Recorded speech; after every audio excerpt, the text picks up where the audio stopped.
నమస్కారం city news సమాహారానికి స్వాగతం. నా పేరు విశ్వనాథ్. ఎలుగుబంటి దాడిలో ఒకరు తీవ్రంగా గాయపడగా మరో 7గురికి స్వల్ప గాయాలయ్యాయి. వారంతా అప్రమత్తం కావడంతో అరుపులు కేకలు వేయడంతో ఎలుగుబంటి పరుగులు తీసింది. సుల్తానాబాద్ మండలం కనుకుల అనుబంధ విలేజ్ రామునిపల్లిలో గత కొంతకాలంగా రామాలయం పక్కనే ఉన్న గుట్టల్లో ఓ ఎలుగుబంటి ఉంటుందని గ్రామస్తులు చెప్తున్నారు. అయితే సోమవారం ముదిరాజ్ కులస్తులు అంతా కలిసి సీతాఫలాలను కోసేందుకు 120 మంది గుట్టపైకి చేరుకున్నారు. ఒక్కసారిగా ఎలుగుబంటి వారిపై దాడి చేసింది.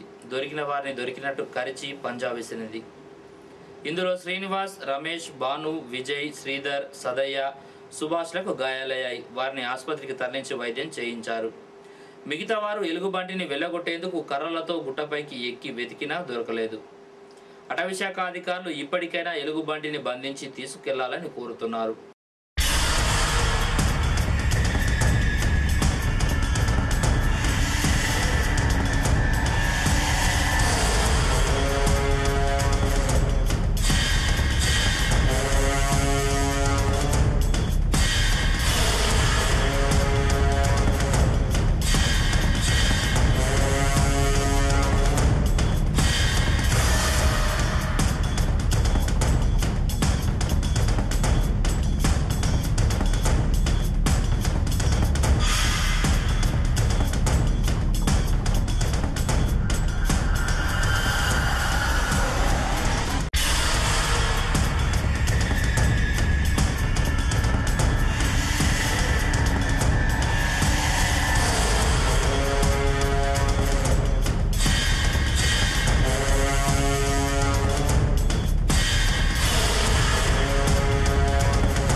ముదిరాజు కులస్తులము. మేము చింతపలకాయలు తెంపుకొని జీవనం సాగిస్తాము. అలాంటిది ఇలా పొద్దున అందరం కలిసి గుట్టెక్కడం జరిగింది. ఈ లోపల గుడ్డెలు వచ్చి దాడి చేయడం జరిగింది. ఎంతమంది ఎక్కింది? దాదాపు ఒక 120 మంది సభ్యులం. అందరము తలదిక్కి ఎక్కినాము. ఒక సైడు ఒక 10 మంది ఎక్కినారు. వారి మీద దాడి చేయడం జరిగింది. దయచేసి దీన్ని పట్టుకపోగలరని కోరుచున్నాం.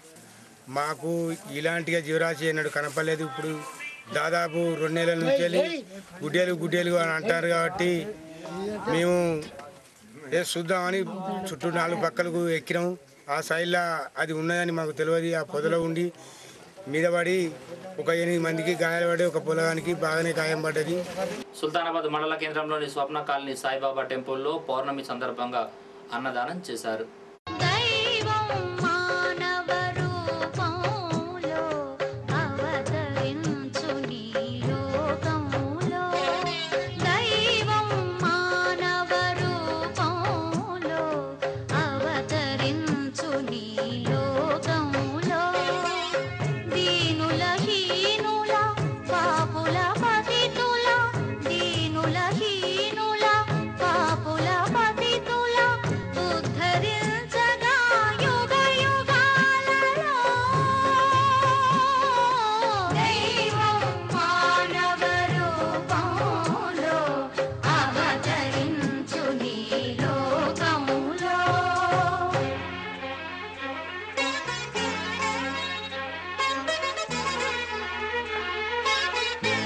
వాల్మీకి జయంతిని పురస్కరించుకొని ఎలిగేడు మండల కేంద్రంలోని బోయ వాల్మీకి కమ్యూనిటీ హాల్లో వాల్మీకి జన్మదిన వేడుకలు ఘనంగా జరిగాయి. ప్రత్యేక పూజలు చేసిన అనంతరం అన్నదానం నిర్వహించారు.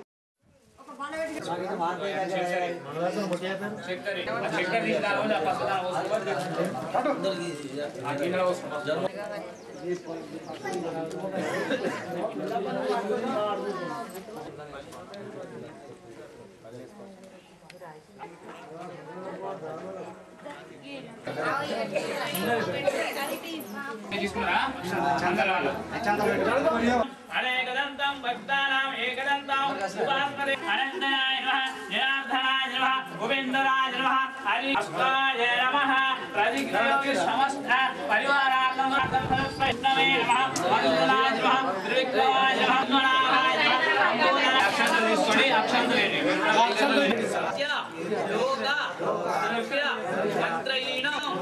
మంత్రశక్తి సర్వారార్థం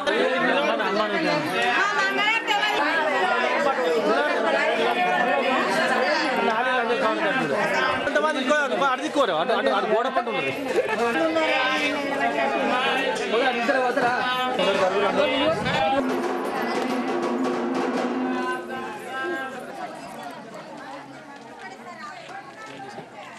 వాల్మీకి కుటుంబానికి 3 ఎకరాలు ఇస్తా అని చెప్పి చంద్రబాబు అవిటిని నెరవేర్చలేదు. తర్వాత వైఎస్ రాజశేఖర రెడ్డి వచ్చి కూడా మా వాల్మీకి ఫెడరేషన్ మేము మా పూర్వీకులు మా పెద్దలు చేస్తున్న ఉద్యమాలను గుర్తించి మాకు వాల్మీకి ఫెడరేషన్ ఏర్పాటు చేశారు. అప్పుడు 35 లక్షలు కూడా ఫెడరేషన్కి ఇస్తున్నట్టు ప్రకటించారు. కానీ ఇప్పటి నేటి వరకు కూడా ఆ 35 లక్షల రూపాయలు రిలీజ్ చేయలేదు. ఇప్పుడున్న ప్రభుత్వం ఏదైతే ఉందో వాళ్ళు ఏమన్నారంటే మేము వైఎస్ గారి పథకాలన్నీ నెరవేరుస్తున్నామని చెప్తున్నారు. కానీ వైఎస్ గారు ఇచ్చినటువంటి ఈ మాటను ఫెడరేషన్కు ఇంతవరకు 1 రూపాయి కూడా రిలీజ్ చేయలేదు. దయచేసి ఇప్పటికైనా ప్రభుత్వాలు కానీ ప్రతిపక్షాలు కానీ ఎవరైతేనేమి మా వాల్మీకి కులస్తులు న్యాయం కోసం పోరాటం చేస్తున్నారు. కులవృత్తి లేని మాకు బీసీ ఎస్టీలో చేర్చాలని. ఇవి బులెటిన్ విశేషాలు. మరో బులెటిన్లో మళ్ళీ కలుసుకుందాం. నమస్కారం.